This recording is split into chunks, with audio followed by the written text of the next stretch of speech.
Hi, Shahd. Thanks so much for coming on, and welcome to Tosh Talks Film. Hi, thank you so much for having me.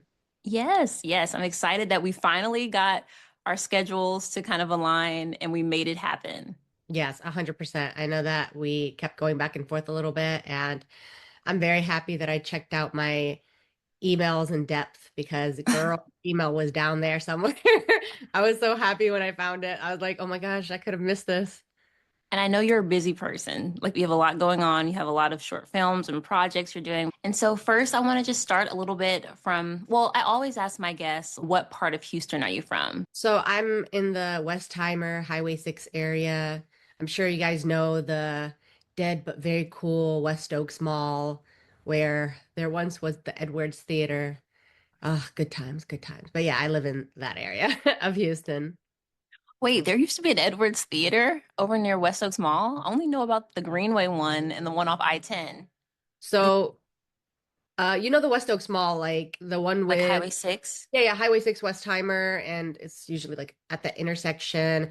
There used to be an Edwards Theater there, Oh, and unfortunately, I want to say maybe 2022 or something like that. It feels less. It doesn't feel that long ago, but they closed it down, which sucks. Lately, I've been like imagining and chat GBTing how it would be if I or somebody invested in the theater and reopened it and just remodeled it and created a vintage 20s. I always typed in like 50s, but I think it's a more 20s look with all the lights and that velvety plush, yeah. red, gold, navy Old blue. Hollywood sounds like kind of. Yes, that would be so awesome, but it costs a lot of money. That's the Yes. problem. The millions. One Have day, hopefully. have you been to the River Oaks Theater? Like since I it have my sister, I was telling her my idea. I was like, I'm brilliant, sis. Look at the ideas I'm coming up with. She's like, I think they have that at the River Oaks Theater. And I'm like, yeah, but this is a theater that is in a place where the mall is kind of dead and yeah, it's new and it's not it's new for that theater in this area. I thought it would just be a really cool idea and it would hopefully even revive the mall itself if you have something that's such a cultural cinema center. Everybody hmm, will come, and then the people are like, "Oh, that would be so awesome to rent out the spaces in the mall," and that for will start sure. to come alive. Houston needs to do a little bit better with like kind of preserving some of their old buildings. I think we tear everything down, but like people are like craving for like the old charm, the historical, like before everything was digital. So I'm so glad, River Oaks Theater is doing what they're doing. But I agree with you. Like that would be very cool if like Edwards opened up or just revived it. I'm sure like there would be a lot of interest. I know, right? Because River Oaks is like such a beautiful theater. I've seen it. I've been there a few times, but the area that it's in is pretty far, and I feel like Yes, most central. of the film spots, because I know we're probably going to go into like the film industry in Houston as well, but film spots in Houston, everything is usually I think it's in, I don't know if it's in the Heights, but usually like far down where all the downtown areas are. And Right. it's difficult for everybody around Houston to get there all the time. So it's nice to Exactly. have different hubs in Houston, not just that spot. 100%, 100%. I'm in Katy, and so I definitely know the long drives just to get everywhere. And then, because I feel like most people in Houston, like especially like natives, we do not live in Houston proper. A lot of us don't. Like we're like out in Sugarland, Missouri City, like we're out in the burbs. I don't understand why everything has to be concentrated in like one area when Houston is so huge and like the surrounding areas are so huge. It doesn't make any sense. So. Seriously, where are those millionaire investors? We need them to start investing in different places because when I was, because now I like use ChatGPT for a lot of stuff, right? So I'm just always using it to come up with ideas. I'm like, ChatGPT, if I don't have the money, who has the money? How can I market this? This is literally just a one day. I've had these ideas before, but I just spent the time like the day before yesterday. And the thing that pushed me was like every time I think about having to go to the cinema, the closest one now, since Edwards closed, is 20 minutes away, the AMC theater, I think in Katy. And this one was 2 minutes from my house. And it was just so nice to go there anytime you want to. You're like, it's right there. And Exactly. But I It's know that it probably, was even all cinemas when I went to AMC to watch, I don't know if you've heard of the film, but there's this film called Locked. And I don't think I've heard of it. yeah, I'm gonna definitely tell you a little bit more about that one. But when I went to go watch that film, there was maybe two or three people in the cinema. I don't know if it's just because the film itself was not highly marketed or it's not like one of the main films that they're pushing in theaters right now, but it was just it gave off the similar atmosphere that Edwards had before it closed down.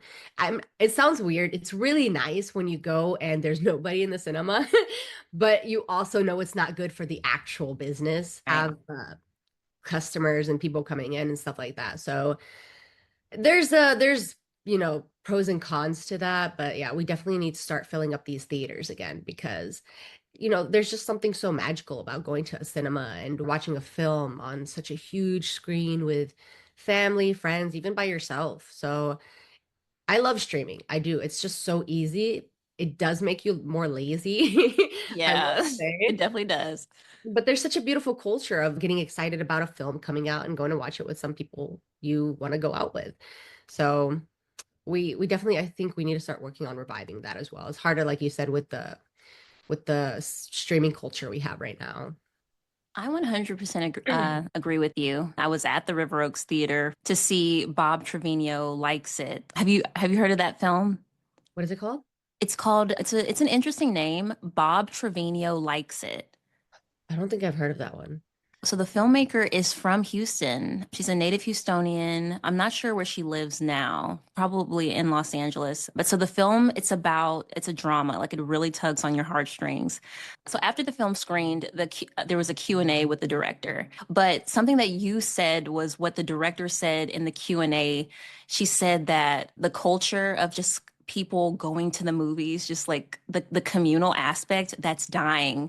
And so it's an independent film. So that may be why you haven't heard a lot about it. It's not heavily marketed. But I just happened to see it on the news last Friday because it was like had a local tie to it. But yeah, she was saying that the independent film industry is really suffering. And she said just people like going to the movies, like getting butts in seats is like really what they need right now. So just wanted to, when you were talking about the old Edwards Theater and what it was in the mall, it was in what or connected to the It mall. it's not inside the mall, it's actually outside. Even if you type in Edwards Theater, West Oaks Mall, you'll see this. It looked nice. I will say, I think it's also because of my sister, I told her about the idea and everything. She's like, the area that the mall is in, unfortunately, is around a lot of not only the low income areas, but it's also like the people that end up going, just it's not the safest space. I remember, especially when we were younger. I think when we were younger, we always loved going to the AMC theater. You don't know what's far and close because your parents are always driving you. So you don't realize how close that theater is and you don't understand direction when you're younger. But I think we used to go a few times when we were like 13 or 12. And I just remember not having, like, I would go, I'd watch the film, I would enjoy the film, but just the people being loud and disrespectfully loud, Yeah, where phones people, out yeah, and yeah, just like screaming, laughing, where it's purposeful, like, shh, you know? And so I think that also has to do with it, even though it's sad because it does have, on the outside, you could definitely see that compelling look and just the eye gaze where you're just staring like I want to go in there. I think inside it looks good. It's fine. It's just like any other theater. I think it just has that kind of bad rap as well, that mall. When I was looking into it, I also saw, which is surprising to me, but that mall, West Oaks Mall, I believe opened in the early 80s, and that was the height of its success, the 80s, the 90s. And I believe it just kind of started dying down um after. And now I don't know if you've ever been there, but there's like nothing is open. Right now in front of the mall, there's like a carnival. So people come and they do stuff out there. Like they set up a circus, they set up a carnival, they do different things, rides. But the mall itself, I don't think there's anything happening there.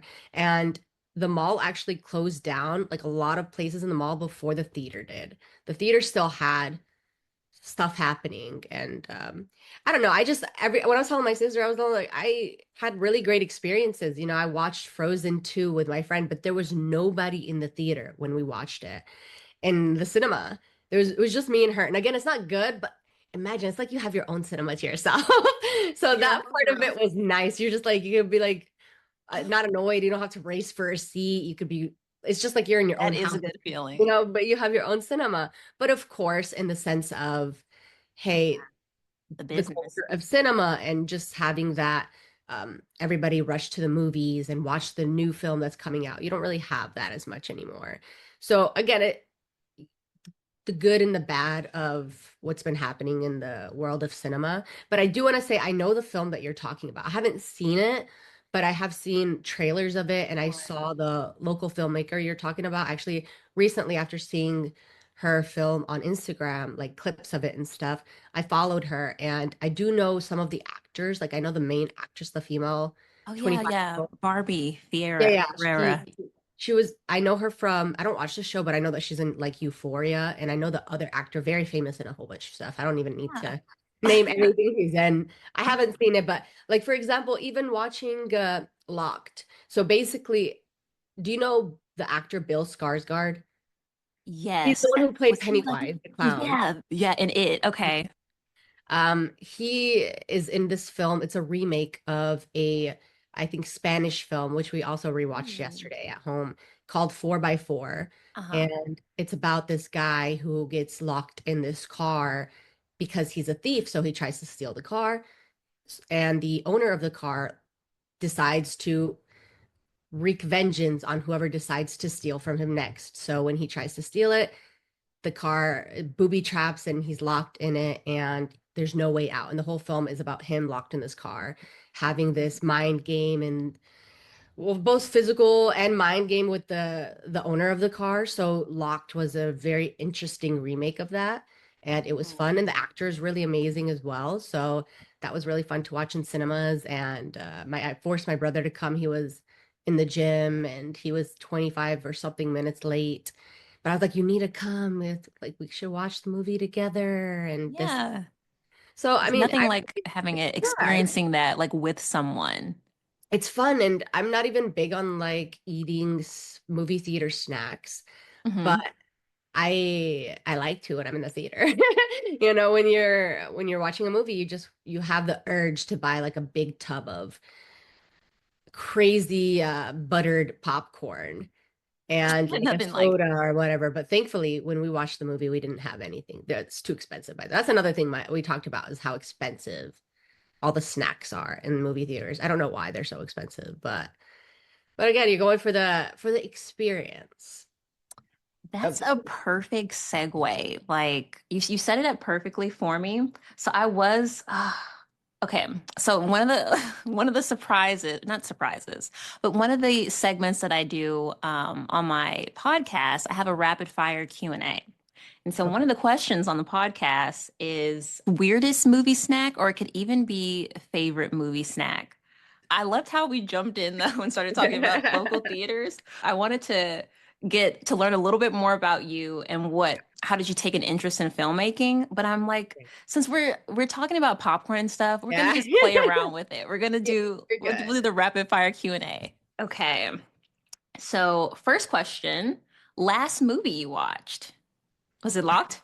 Locked. Well, no, Okay. actually, um, for if it's outside of the theater, if it's just a film, I watched 4x4 last night, What's that and about?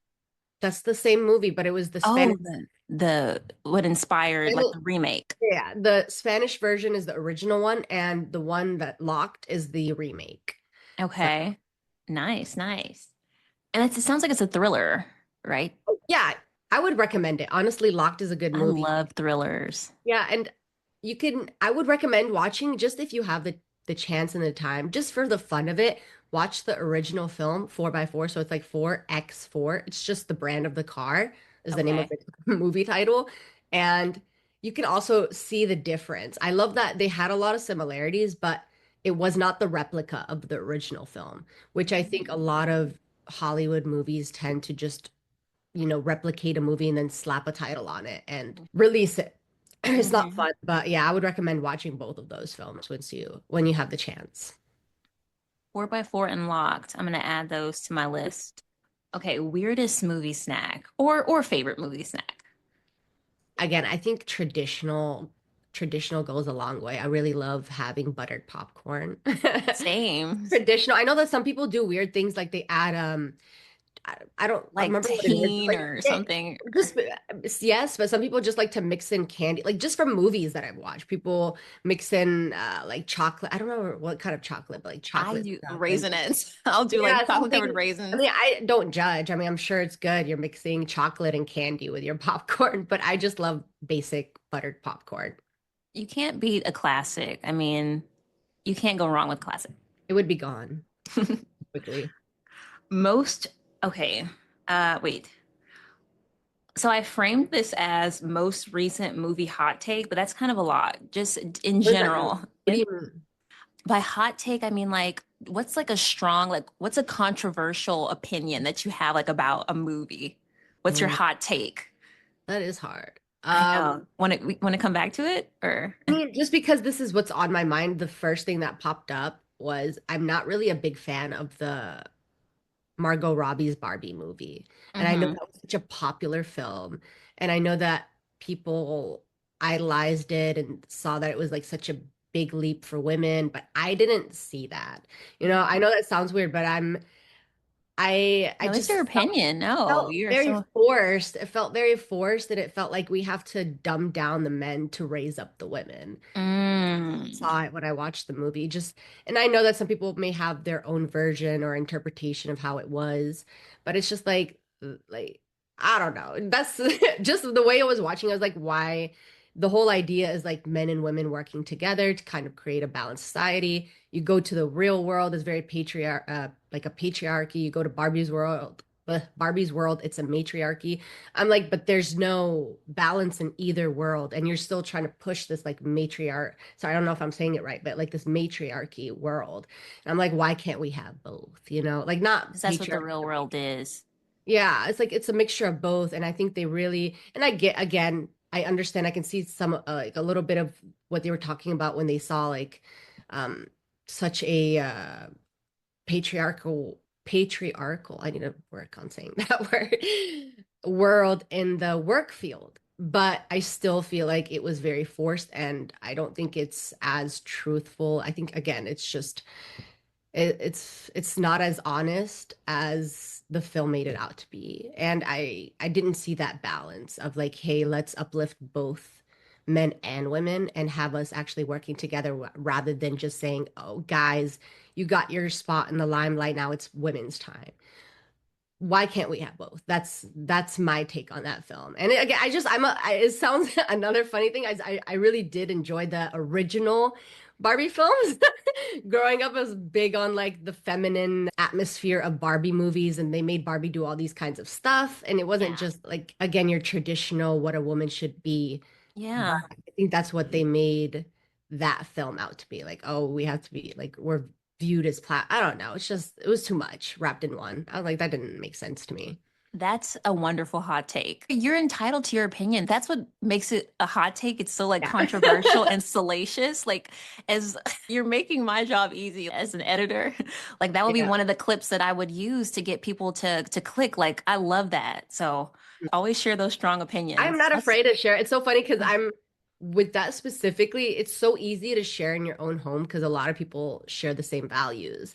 But then of course you share that outside, which I'm not afraid to do, but I think like you said, it is a hot take and everybody's going to have their own opinion of whatever it is you're kind of discussing.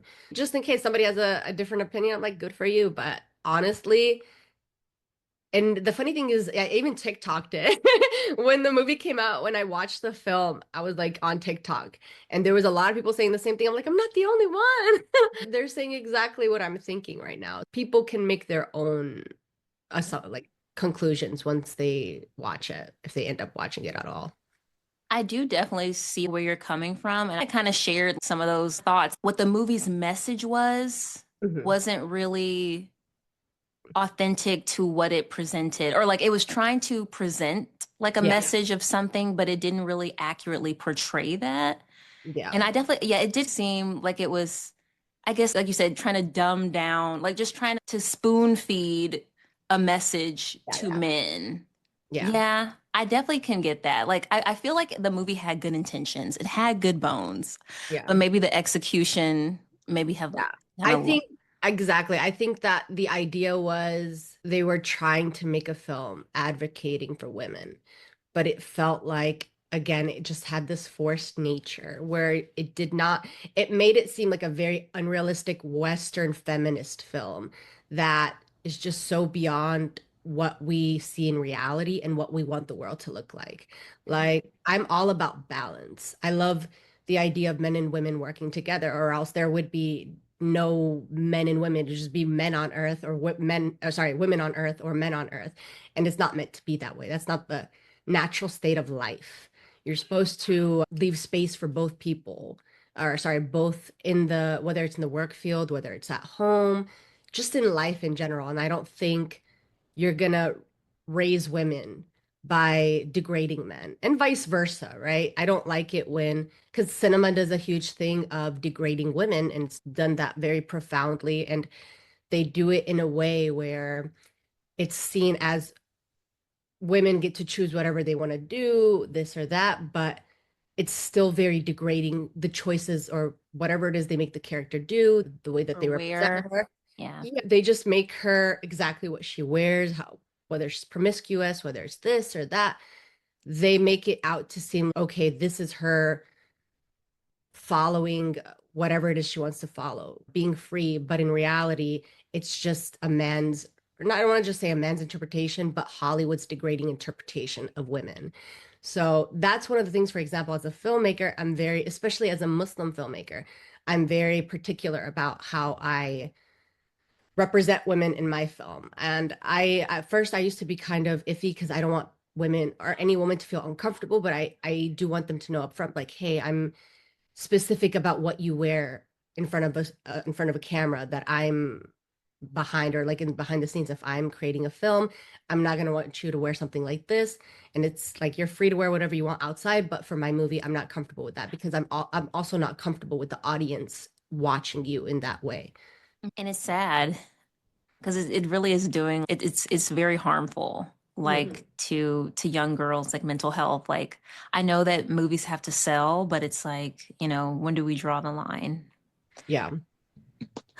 Oh, but yes. Okay, I forgot we were in the conversation was so good. I forgot we were in the Q&A. You're good. Next movie that you can't wait to see. Dude, I actually could not wait for Locked. I Okay. know it's like weird, but I saw the trailer in January. I knew Ramadan was going to be in March and the movie was going to be released like March 21st. I was like, these are the most sacred nights of Ramadan. The last 10 nights were going to be during this time. And I was like, ah, now I got to wait till Ramadan is over for me to watch this movie. So I was really looking forward to that movie. I was happy to have watched it. Now, I don't know. I'm looking forward for a TV show. That Okay. movies, unfortunately, I don't think there's anything good out right now that I'm looking forward to watch. But I am looking forward to watch this K-drama called Weak Hero Class 2. So it's they actually recently released the first season, which came out, I believe, in 2023, 22, but they Mhm. released that first season on Netflix of Weak Hero Class 1. It's like a school bullying show. It's really good. Like, have you seen, I haven't seen the show, but have you seen Squid No. Games? No, because I knew it said it was like, did it say it was depressing or something like that? I can't remember. There was like a warning. And I was like, I don't even know I if I, think but with Squid Games, the only reason I ask is because that was like number one when it came out. yeah, I know. Yeah, I know it's huge, but I don't know. I think I chickened out. And I'll watch it. I think it gives off, it's not the same thing, of course, but you know how The Hunger Games is very survivalist Hmm. films and it has a little bit of gore. Squid Games is kind of like that, I'd say, and it has a lot to do with class, people who are all in this game because they need to make money, and it's just a big thing. I don't remember the first season because I didn't watch the first season from beginning to end, but I did watch the second one. And yeah, it wasn't bad. But the only reason I ask is because it's a K-drama, but I would recommend that show 100%. Weak Hero Class 1. And it's really just about this kid who is very introverted and a lone wolf to himself. He seems kind of nerdy and quiet, and the basically the perfect image of a kid who would get bullied, but he's a lot more that than meets the eye. Watching movies at home or in the theater. It's so funny because I feel like we touched on a lot of this. Yes. I know we talked about the theater a lot, but I really do love both because I'm such a homebody that I do enjoy just sitting on my couch with the fam or whoever it may be and watching a film. I think on occasion I like going to the theaters, but I just don't like that is that culture of it is dying off. I do love doing that on occasion. It's just not every day. And again, when that theater was open, I would have been more inclined to go and I wouldn't mind it as much because it's right there. Uh, But now because it's a 20-minute drive, I'm like, I really have to be watching a movie that I wanna see for mhm. me to go all the way down there. Favorite Houston networking event? So I go to I don't know if it's Swamps, but the Houston filmmaker mixers that they have. I don't think it's Swamp. I think it's just Houston Cinema Arts that they have yearly.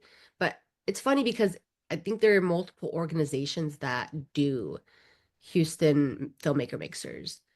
So I Yeah. enjoy those. But I actually, myself and another person, we worked on making a Muslim filmmaker mixer. Oh, I So think I've seen some posts about that. yeah, Yeah. so we did have one, no, two of those. And I'm very happy to start that community up. So even though it's new, and I'm not saying it because I helped make it, but just to have that community for filmmakers, for Muslim filmmakers, for ethnic filmmakers to come up and network with one another and have a safe space for the kind of films that we want to create. I do want to say that's actually one of my favorites. And hopefully we can work on building that as well. Yeah, because it's you guys have plenty of time Hmm. to build it up. Who are you working with to organize them? Asia Anderson. Okay. And she does a lot of stuff. She's also a host and event coordinator. So Oh, nice. she helped set up the last one we did was in this cafe called was it Kahwa House? I'm sorry, I think I'm being very forgetful right now. But it was in I believe December, November or December. Yeah. Right? But yeah, it was just such an amazing night. We had a couple of short films shown by local Muslim filmmakers and it was really fun. They got to have a Q&A right after, Nice. interacted and networked with one another. It was really cold that day.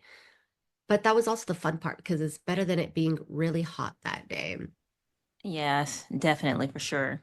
So I think that's actually one of the best ones, just because it also hits close in my heart because I know that it's something that I feel Muslim filmmakers really need out here in Houston and all over the US, really, if that's possible. I see a lot of people doing it. I don't know if you've heard of Pillars Fund, but just different spaces and organizations that try to create proper Muslim, Arab, ethnic representation of people.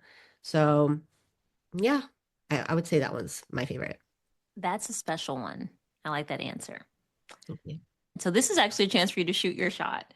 Is there Okay, someone in Houston that you would like to work with who you haven't had the chance to yet? that's a good question. So, there are a couple of DPs that I know, but I have not gotten the chance to work with. And one person, his name is Gavin. Like He, immediately I'm thinking Gavin but Newsom. like looking Gavin, which Gavin? See, I'm telling you, I'm so bad with. I like need to open my Instagram up and make sure everybody is right. but he's somebody that I've talked to numerous times, and he's really great with giving me tips on the industry, especially in the beginning. When I was first starting out, I reached out to him a couple of times, but I think his work is amazing, and he's somebody that I would love to work with. Well, you can send this podcast, you can send this episode to them. Yes, and see. Well, that's all my rapid fire questions. So now let's go back a little bit. I really want to ask you, like, when did you get the filmmaking bug? So this is a really fun story to tell because I feel like I tell it often. Okay. I, ever since I was a kid, I was always the one to shoot festivals, events, well, not really festivals, but events, birthday parties, dinners, whatever it is we were doing, I was the one with the camcorder Hmm. filming all that was happening. Um, I'm sure you've heard the show iCarly.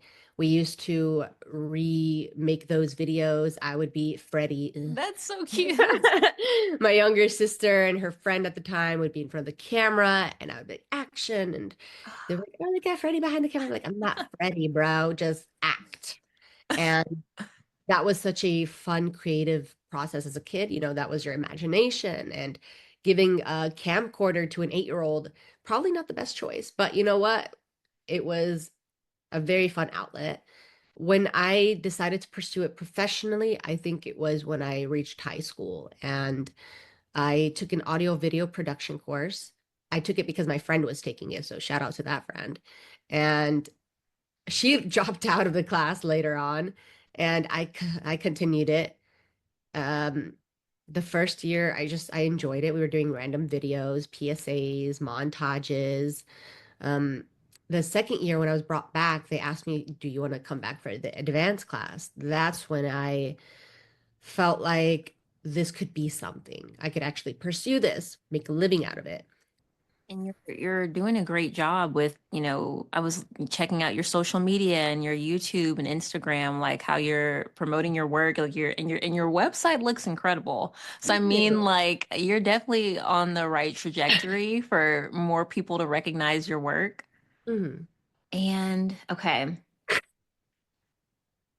so I do want to know so I know you are a graduate of the HCC filmmaking program, and I had Jenny Waldo Mhm. on. She was like one of the first people that I interviewed. Did you take her class or?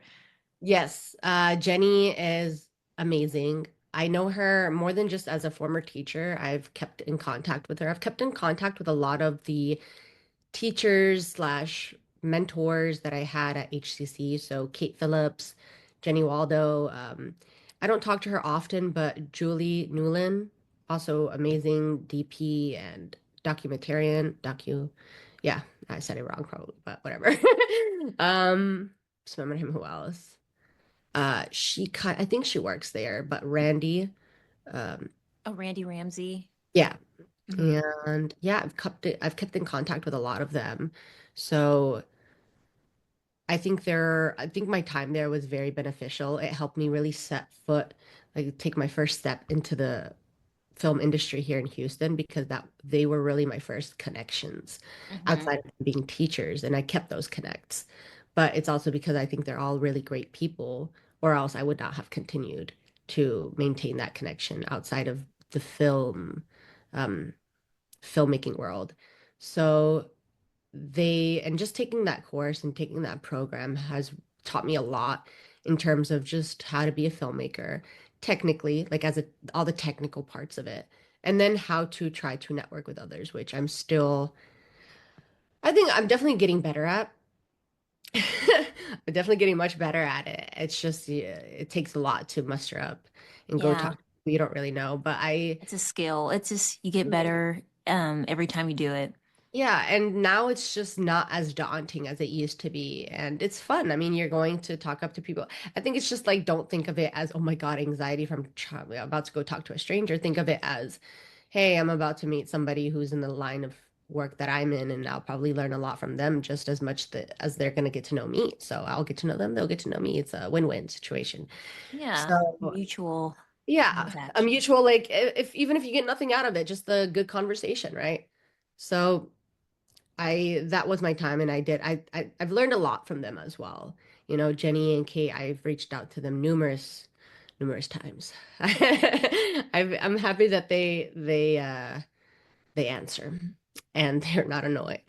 So that's always awesome. And yeah, I think with Jenny specifically, it's a lot of asking in terms of like the productions and um, just the producing side of filmmaking. And with Kate, it's a lot of the writing, directing, like, and then again, like outside of them, I was able to get close to a lot of people, like a lot of filmmakers, directors, writers. So that also broadened my the broadened the amount of people, like the space that I have with the amount of filmmakers and the crew members and the people and just that world of this industry that I'm in. So it's awesome to have those people to initially just go back to and say, "Hey, I have this idea. Hey, I would love for you to check this out. Do you mind? Do you have the time?" Um, so yeah, I owe it all to starting out at HCC because I don't think I would have known where to start or where to go, how to um, which path to take if I were to have done it by myself. What are, can you share one or two pieces of advice that they've given you? Oh. Um, well, it's funny because I think, especially with Kate, right, when we're talking a lot about being a female writer, director, being taken seriously in this industry, I think I can't remember specifically, but I just remember the empowering moments we had when conversing with one another about how just to go with your gut. And yes, there's such thing as collaborating 100% and leaving space for people to give feedback or give their opinions on what may work better, hence the collaboration. But at the end of the day, you're the director. You make that final call. Trust in your gut and trust in the process of what you're creating. You know your vision. People can help input and maybe make the puzzle a little bit easier to fit, but you're the one who sat down, wrote this piece. You're the one who is filming and you know what it's going to look like at the end. So trust your gut when working and don't like doubt yourself so much and don't overthink it. So a lot of it is just like an uplifting message of trusting yourself. I mean, that's good advice. That's because that starts like the foundation. Like, so I guess if you don't trust yourself, it's like a domino effect. Like you might be making like multiple wrong decisions. So that is good. Like that's a good place to start. Like trust your instinct as a Yeah, I director. think unfortunately I debated. I was trying to figure out, is it just me? Is it because I'm a female director? Is it because I'm a female Muslim director? Like there are times where I feel like the voice, like my directorial voice doesn't get through to some people, if that makes any sense. Where Hmm. I feel like people second guess some of the stuff that you're saying, where you kind of have to prove what you are trying to make and prove that it's gonna work. Hey, like you Yeah. worry, I don't want to say this a million times. This is what we want to go for. But I think it's also about like whether it's about that, whether it's not, just do you. Be confident when you're doing you. You already have that confidence. Just trust in everything else. That, like you said, trust is such a big thing because unfortunately, especially in this line, when you're an artist in any shape or form, you're gonna have a lot of self-doubt. Initially, that's where your mind goes because everything you create is very subjective to the audience that's watching it. But at the end of the day, I remind myself like, why am I doing this? Whether the audience likes it or not, I'm doing it for something greater than myself. I am doing it for like I always say as a Muslim, I always say I do it for the sake of God. That's my number one. And outside of that, I trust the story that I want to tell. So I'm grateful to everybody and their feedbacks and what they think will be better, which I'm again all ears. I would love to hear everybody's opinions. I don't mind hearing people's advice, but ultimately, whatever I want, whatever I feel is best for the film is what I'm going to go with. And that sounds like authentic storytelling, which is exactly what you need to be doing. So So you already got it. You already know. Thank you. Uh, Let me look at my notes here. Oh, let's talk about Honey Blackbird Films. That's your production company. Tell me, what was maybe the story behind that, behind the name, and how long has it been in operation? Yeah, so the name is actually a piece of myself. So my name in Arabic translated to English is Honey Blackbird. So that is the reason behind the name. So I went through a number of different versions. So I thought Honey Blackbird was a weird combination to put together. So I used at first I think I said Blackbird Productions, Blackbird Films, um, but I think some of those were taken, Blackbird Cinema, and then I was like Honey Blackbird Productions, too long. Blackbird Films. Okay. I still think Honey Blackbird together sounds weird for people to hear, but again, it's my name and it's authentic, it's unique. You're not going to hear that anywhere else. So that was the name I ended up ultimately going with. It's funny because it's just like me saying it. I never thought it was like actually a thing. And even when I created the Instagram page, it was just like it's the same way I've created different Instagram pages for different works. It didn't feel like, okay, this is really it. This is the name I'm going with. This is the production I want to pursue. I want to grow this business. But just being able to, like, after making the movies that I did, the shorts that I did, releasing it on that production platform, it it defined my filming style for me, and it defined what the production company I created was all about. So that was, I would say, the best part of creating it and hopefully being able to just grow it later in the future. It's not easy to grow any kind of platform on social media. So I'm happy with, starting off at, I think when did I start it? Because you also asked when I started it. I think it was like 2021, 22. So started off with 100 or something followers. And I know, again, followers is not the biggest thing, but that's my idea was like, okay, have a following.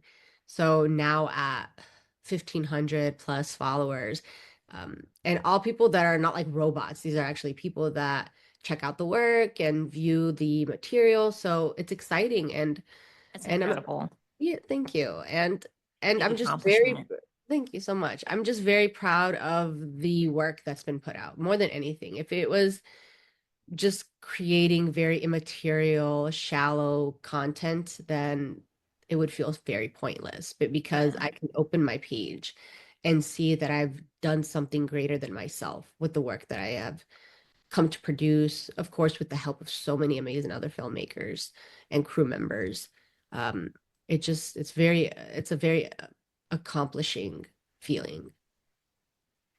Tell me about you mentioned something when you were saying, well, also I just want to back up and say I love the name Honey Blackbird Films. And because I like the juxtaposition, like, honey is sweet and light, and Yeah. blackbird is kind of like dark and mysterious. So, like, I feel like it makes you stop and think, like, oh, what is that? Like, because it's not like anything else. And it's like you want things that kind of stand out from the crowd to kind of make people like, because, our attention spans are so short now. So, I guess you want something to like to kind of like be like to stop you in your tracks and be like, oh, what is that? Okay. My question was, what is the message that you're wanting to portray, or what is the message behind your production company? I guess that you really like, I guess, what's the overarching message or theme like in all of your films? Yeah. I think, and it's definitely something I mentioned earlier with the Muslim filmmaker mixer, but Yeah, representing Muslims and Arabs and in an authentic light through authentic narratives rather than the ridiculous and underdeveloped and just terrible narratives you get from Hollywood of the kind of Muslims that you we have out here. And one of the main things that I 100% notice in the film industry in America with our people is it lands on two extremes, right? It's either the yeah. extremes of being represented in a terrible light, which is that of a violent perpetrator, terrorist, bomber, etc., or the other complete end of it, which is just Americanizing us to the point where we don't have our Muslim identities and our ethic what do you call it? Our ethnic backgrounds that we have. So as Muslims, right, we hold a lot of values that are dear to us, and I don't believe that Hollywood represents it properly. I think that they're very quick. Actually, this is a video I want to make later on, but I want to do a video on Islamophobia in film and media here in the US. But it's more than, again, just representing uh, the bombers and the terrorists. Sorry, the not representing, but showing us as those kinds of people. But they also do this thing with our hijab, and they make us just not hold the hijab dear to us. They really try to represent us as these oppressed women that are forced to cover our hair and take it off at the first sight of a white boy. Or like for some reason, a woman always has to take off her hijab in a movie or show. And a lot of, unfortunately, I think it's trying to send out that message to our own women and our own young girls that we're oppressed, but it's not true at all. Some of the most amazing, empowered women are Muslim women, whether they're hijabis or not. And a lot of them are hijabis, and we take value in covering our bodies and leaving out. Sorry, I'm trying to prop up the phone. Oh, you're okay. Unlike how in Western culture or Western films, like they follow like this like trope, I guess, of like Yes, beauty, like the there's this standard. there's this trope 100% of how, yes, one of the main reasons we wear our hijab, our number one reason, is because we are asked to by God in the Quran. So it is our form of worship. But what they do is also there's, and non-Muslims love to dress modestly as well. You know, there's a beauty to dressing modestly and taking back your body. I think that again, we talked about how Hollywood perceives women and how they like to degrade women all the time, whether it's through the clothes that they wear or the way that they choose to create their characters. But they also try to belittle the modesty Islamic Islamic representation. So they show if you're dressed up and you're covered, then you must be forced and it must be out of your own will. That's why we have to take it off her. We have to make her free. And this is the moment, her climax moment to rip off her hijab and like whatever it is. It Uh, sounds so ridiculous. Like it is so ridiculous. And just with hearing it playing out, it's like ridiculous. there's so many examples where that happens, but that's why I also that is one of the things that I choose to really highlight in my films. Not, of course, like doing like even not even talking about how Hollywood does it, but taking back the narrative and representing Muslims the way we want to be represented. And that's the way that we actually live our day-to-day lives. I would never as my in my own free like with my free will and my own choice, I would never want to walk out the door without my hijab and not being clothed in the way that I'm clothed. So why is Hollywood and movies trying to tell me that that is what I and millions of other um, liberated Muslim women who are already happy the way that they are in their hijabs? Why are you trying to tell us that that's the way that we're living when it's not? So I there's so many ways that I want to properly represent Muslims in my films and then represent Arabs, as you already know, I'm sure, with everything Palestinians have to endure, especially in Palestine, but then having the media try to portray us, try to take away our voice. That's what it is that they try to do, you know. They don't want to give a platform to Palestinians or people who want to talk about Palestine in Hmm. in in a truthful way. So, of course, if it was the other way around and you were talking about the other side, if you were talking about Israel, if you were talking about this, if you were talking about that, and they were doing all sorts of propaganda, it would be okay. But since the victims are the ones trying to tell their narrative and be honest and truthful, then that's where the issue is. And I'm sure you saw again, so many problems have happened in Hollywood, whether it was actors, actresses getting fired because of their pro-Palestinian beliefs, or and then the Yeah, for sure. complete opposite of pro-Israelis maintaining their platforms and maintaining their jobs and maintaining their celebrity status after spewing such hate comments. So I want to be one of the few filmmakers who is not afraid to stand up and say, hey, these are the films you're going to see, whether you like it or not, whether you want to shadow ban me or not.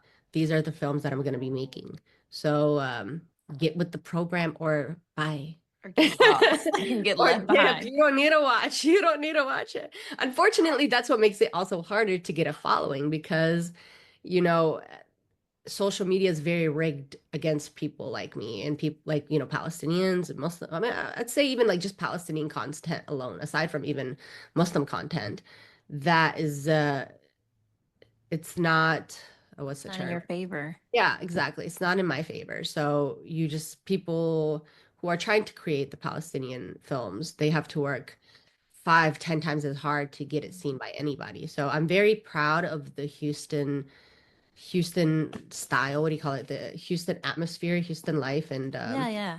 because they did so much. Honestly, I've seen so many things from the Houston Arts Society, like Houston Arts community, film communities, art communities that are always creating events for Palestine and using their platforms for Palestine. So I think that's truly so amazing. And I know it's been what, a couple of years now since everything blew up, and it's still being pushed out there. They have not silenced. They have not been silenced. So I think that's amazing.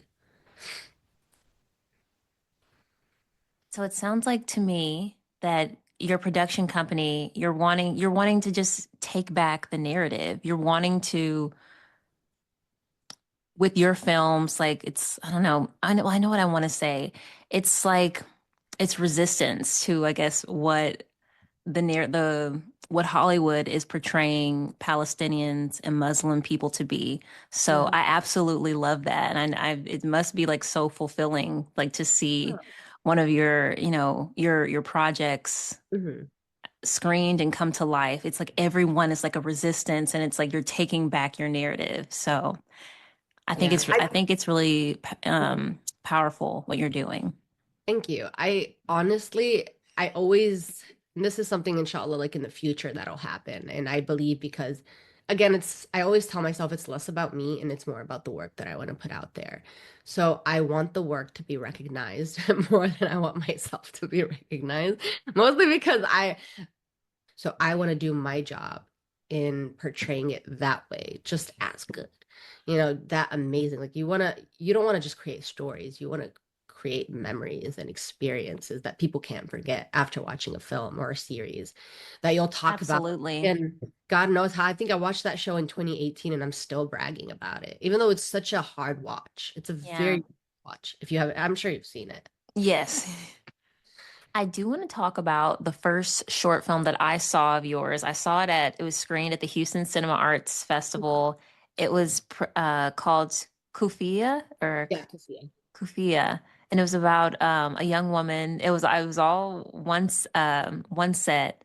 Yeah. It took place at a bus stop, and it was like a young, was she Palestinian? Young Palestinian woman, and she it was late at night. It was also beautifully shot, by the way.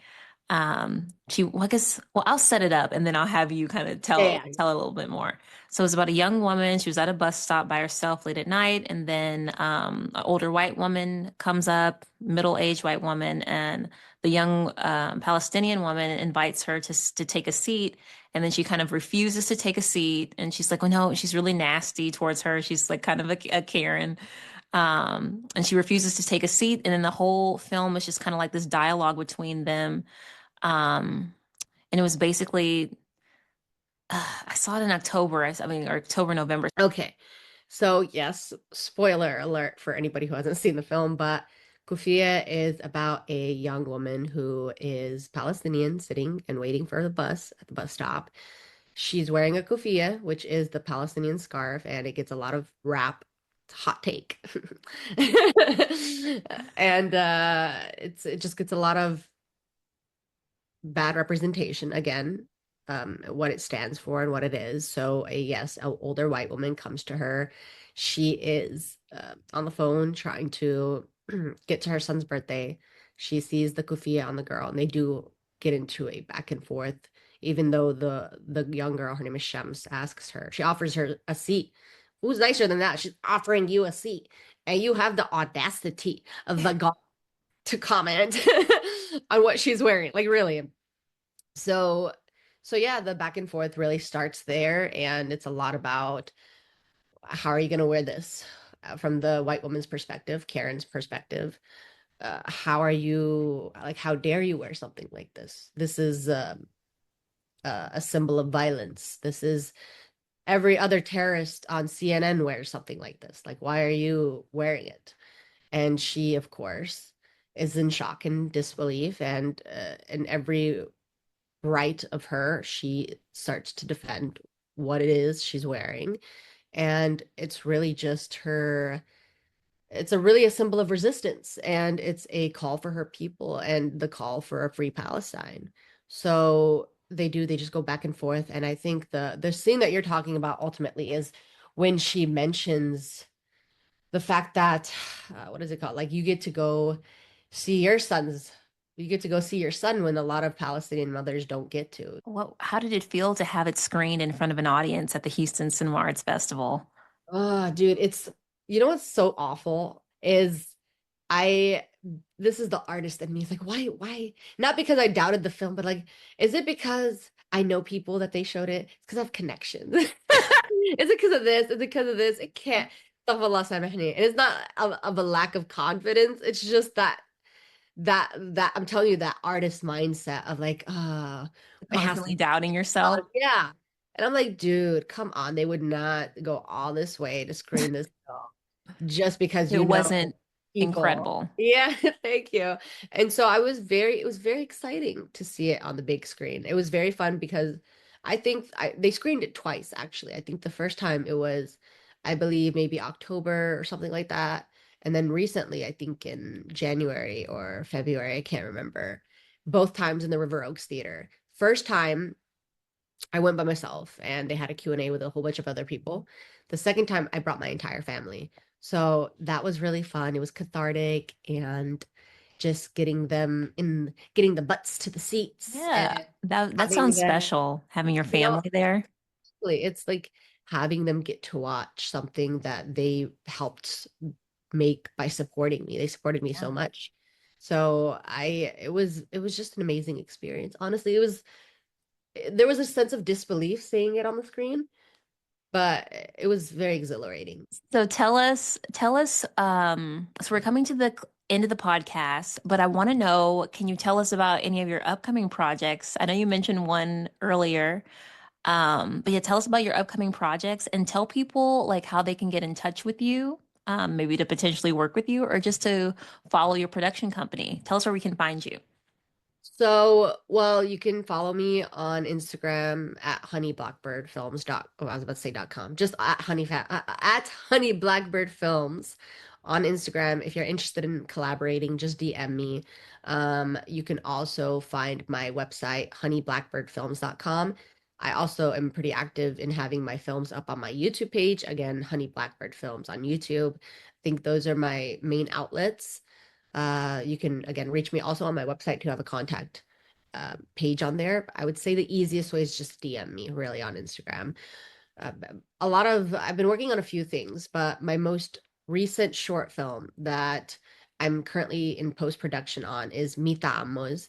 It's a comedy about this British man who sits down with two Palestinian uncles to ask one of them, the father, to his blessings to marry his daughter.